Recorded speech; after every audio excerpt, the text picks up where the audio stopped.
Hello everyone, doctor Poonam this side again. हमारी personality disorder series में आज हम आए हैं क्लस्टर बी पर्सनालिटीज़ में।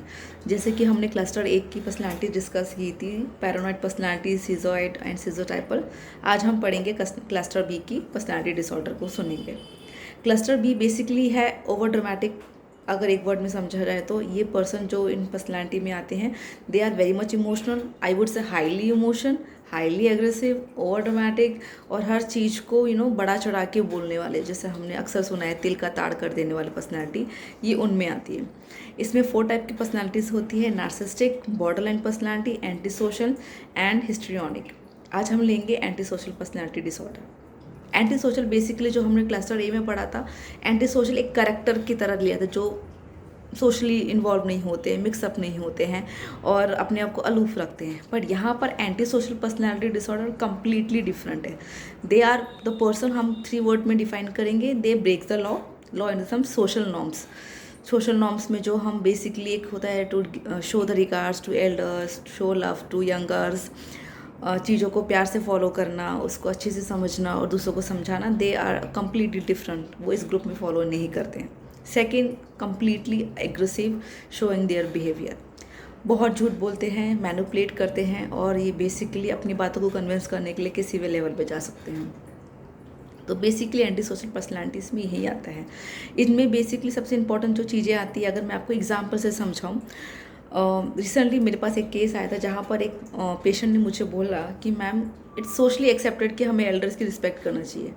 मैं नहीं मानता, हमें क्यों करना चाहिए? Because they are just old people, इसलिए हमें रिस्पेक्ट करना चाहिए। तो आई जस्ट रिप्लाई कि हमें रिस्पेक्ट तो अपने छोटों की भी करना चाहिए, क्योंकि जो हम देखेंगे, जो हम करेंगे, वही वो बच्चे एक्सेप्ट करेंगे ना। सेम चीज़ अगर एल्डर के साथ होती है तो ऑफकोर्स हमें उन्हें रिगार्ड सिर्फ उनको रिस्पेक्ट करके ही दे सकते हैं, या उनकी बात सुन के या उनकी बात मान के। इट्स ओके, समटाइम हमारे थॉट प्रोसेस और जनरेशन गैप होता है तो हम मिक्सअप नहीं हो पाते, तो इट डजंट मीन कि we should go for argument and fight, we should avoid. So this is something which we follow the social norms. और वो हमारी खुद की पर्सनैलिटी भी ऐसी होती है कि we should avoid where we not mix up with their personality, especially the elder ones. So he's completely disagree for the fact. He said ki I won't believe in these things and I completely disagree with you. So that time I get some kind of hint कि that person something they think differently in terms of जो हम socially norm सोचते हैं. Second, झूठ बोलते हैं बहुत है, हर छोटी छोटी बातों पे झूठ बोलेंगे, आपको लगे ही नहीं लगा ये पर्सन सच कब बोल रहा है, झूठ कब बोल रहा है। इतना कन्विंसली ये झूठ बोलेंगे, with your eye contact you couldn't imagine कि ये था ही नहीं। कंप्लीट डिफरेंट सिनेरियो होता है, जो अक्सर मुझे कभी कभी कपल सेशंस में मिलता है। हर एक का कॉन्ट्रडिक्शन स्टेटमेंट होता है, तो हमें लगता है कि सच क्या है, झूठ क्या है। Then we go for combined session जब हम करते हैं तब हमें समझ में आता है कि कितना सच है और कितना झूठ है। इन सब स्पेशली इन मैरिज काउंसलिंग में हमें समझ में आता है। थर्ड होता है कि ये लोग बहुत एग्रेसिव होते हैं, हाइपर इमोशनल होते हैं, जो मैंने पहले आपको बताया है कि छोटी सी चीज़ का बड़ा बना देते हैं। तिल का ताड़ करने वाली पर्सनैलिटी एंटी सोशल ही होती है। अब इसके कॉज पे आते हैं। कॉज जनरली अगर देखा जाए बायोलॉजिकल कॉज है, हमारी बॉडी में केमिकल होता है सेरोटोनिन लेवल। इफ़ इसका अनयूजुअल लेवल ऑफ हाई होता है तो that is one of the cause anti social. बहुत एग्रेसिव बिहेव करते हैं।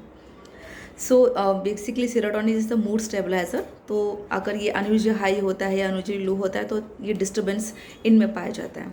Environmental, of course childhood trauma, any kind of child abuse बचपन में हुआ था तो भी एक ये कॉज होता है। Genetic, any psychological history in the family, one of the cause could be happen.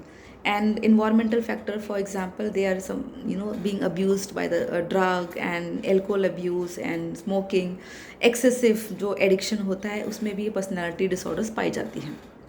Treatment, of course hyper aggression, hyper emotion के लिए वी कैन गो फॉर और ऑप्ट फॉर होम्योपैथी मेडिकेशन, और ऑफकोर्स साथ साथ में psychotherapy, CBT is more important in that cases, जहाँ पर हम थिंकिंग प्रोसेस को चेंज करने की कोशिश करते हैं. And yes, this video basically is just for knowledge purpose, not for the diagnosis purpose.